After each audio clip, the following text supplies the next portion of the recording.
listen, if you've been anywhere near social media or the news in the last week or so, then you would have seen the story of Austin Applebee. It is now global news, as it should be. Just incredible. So he and his mum and brother and sister were paddling and kayaking off the coast of Geograph Bay. I think it was last week. Yes. And got into some trouble. The wind and the conditions changed, and he ended up swimming, I believe it was 4 kilometres in open seas. Wild. To go and get help to rescue them. A week after failing vac swim. That's right. He Which couldn't is swim 350 hilarious. metres. Yeah. Just incredible display of courage, of selflessness. And one interesting thing, no doubt you've seen a lot of the interviews on news and on socials. Media personnel have to clip these videos up. But one element that I didn't see across the board in the videos, only in a couple, was that Austin was speaking about, like, he was being asked, how did he get through this? How did he do it? And there was a part where he actually credited his own survival to God. Yeah, wow. And he started talking about, yes, he was using like happy thoughts. I think he mentioned he was thinking about Thomas the Tank Engine.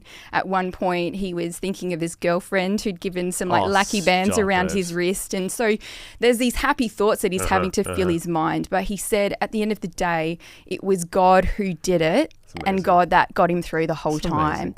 And I think, man, like, he's out to sea without a paddle, like literally.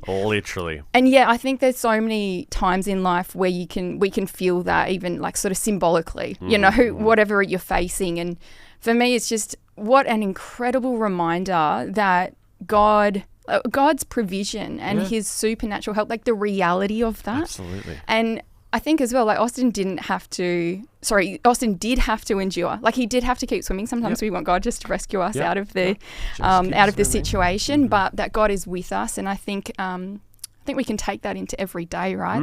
That God's reality, that he is real and he's with us. But Dan, I don't know about you. There's so many different aspects to this story that I found incredibly moving. I actually couldn't stop crying every video I watched last week. One of the things that struck me about Austin and what he did, what we saw in this 13-year-old boy was an incredible display of true masculinity. Absolutely. And I think that's what really gripped me. Yeah, 100%. Because we hear a lot about toxic masculinity these days, particularly for our young boys, the Andrew Tates of the world, and online, and sort of wreaking havoc among young people. And then here's 13-year-old Austin. Yeah, little legend. Yes, and he's using his strength to help others. Yeah, absolutely. Well, I think that's the beauty of that type of masculinity. It's not about domineering, and it's not about overbearing presence. Yes. It's about doing what you got with what you got. Yeah. And so little Taka had 2 legs and 2 arms. I know. And he just went for it. And I think at the end of the day, we've all been made in different ways. And I think the whole thing of like masculinity actually has very little to do with being the biggest and the strongest. But I think it has to do more with taking care of people around you. Totally. And caring about people around you and using what you've got in your hands. For him, unfortunately, it wasn't much.